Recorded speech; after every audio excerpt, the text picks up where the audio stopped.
Pa dober, kje jaz živim? Naša država je prelepa dežela, dežela, kjer je zakon enakopraven za vse družbene sloje, kjer je družina vredna nekaj več, kjer so stvari kot je inovativnost nagrajene, kjer se vlaga v razvoj. Pa jebem ti, jaz gleda živim v pravljični deželi. Za vse tiste, ki vam mogoče še ni jasno, vse to, kar sem rekel, je več kot očitno sarkazem.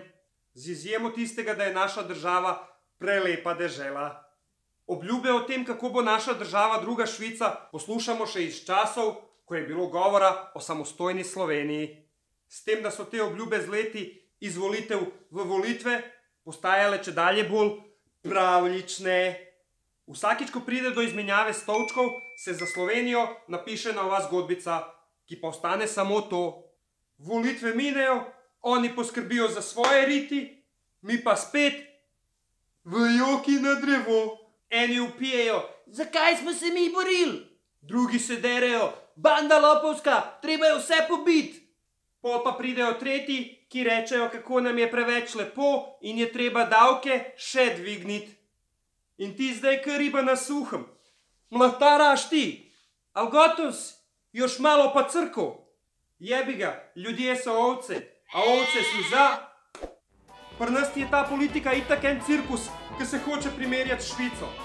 Sam da pri nas, če hočeš biti politik, moš najprej biti komedijant. Srce moje, dvigam noge. Lej ga Šarca, kam je prilezu. In naj povem, da Patria je najbolj transparenten nakup. Dajmo se zdaj malo vrniti na Švico. Najbolj nerazumljivo mi je vedno bilo, zakaj Slovenija druga Švica. Zakaj ne prva Švica? Mogoče zato, ker že obstaja Švica. Zakaj potem ne bi bili raje samo Slovenija, ki je naredila korak naprej in napisala svojo zgodbo o uspehu, brez omenjanja Švice? Pa dajmo narediti nekaj primerjav med Slovenijo in Švico. Evo ena za hec. V Švici proizvajajo dobre čokolade. V Sloveniji radi pojemo švicarske čokolade. Ma mi bi drek pojedal, če bi gor pisal Made in Switzerland. V Švici banke kreditirajo ljudi. V Sloveniji ljudje kreditiramo banke. Pa saj to skoraj isto. V Švici se ogromno vlaga v razvoj in znanost. V Sloveniji izobrazimo kader in potem zapremo vsa vrata, da gredo potem delati in raziskovati v Švico. Prava simbioza. Mater vola, ki bi on rekel. Pa kaj potem sploh imamo primerljivega s Švico? Kot sem nekje prebral, pa da ne bo kdo užaljen, nisem nič slabega mislil z naslednjimi opazkami. Slovenija je z Švico primerljiva samo po številu sladoledarjev, / burek mojstrov. Sem kaj kurec, ko njihovi še fuzbal znajo igrati. Pa smo spet krajšo potegnili. In daj ti zdaj bo druga Švica. Politika v Sloveniji je usidrana tako, kot je. In stvari se ne morejo spremeniti. Tudi če bi oseba v prvi liniji resnično imela dobre namene. Saj te potem iz ozadja pritisnejo. Ej, a si z nami in boš lepo kaseril, ali boš letel? In kdo ve kaj še? Ali potem sploh obstaja upanje za našo pravljično deželo? Leta 2010, če se ne motim, je bila lepa zasedba poljske politične elite, od predsednika, članov parlamenta, članov vlade, predsednika nacionalne banke. V glavnem, ta glavna golazen, ki ponovadi razjeda državo, je bila skupaj na enem letalu, ki pa je potem strmeknilo dol. Zdaj, a je to bilo načrtovano ali slučajno?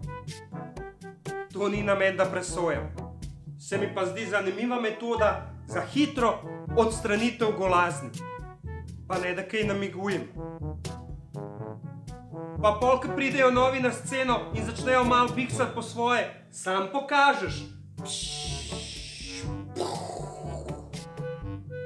Še enkrat, nič ne namigujem ali sugeriram. Malo se sam hecam. Ker itak živimo v pravljični deželi in vsi vemo, da v pravljicah je vse mogoče. Me pa zanima, kako bi bilo v taki pravljici. Bi potem bili res kot druga Švica, ali mogoče še boljši kot Švica? Kaj vi mislite? Zdaj pa dosti blebetanja. Nismo Švica in nikoli ne bomo. Dajmo biti najboljša Slovenija in to je to.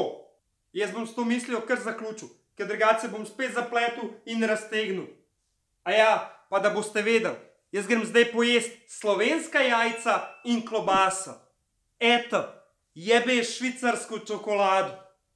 Vi pa ne pozabite pritisniti subscribe in like za tale video, pa se vidimo naslednjič.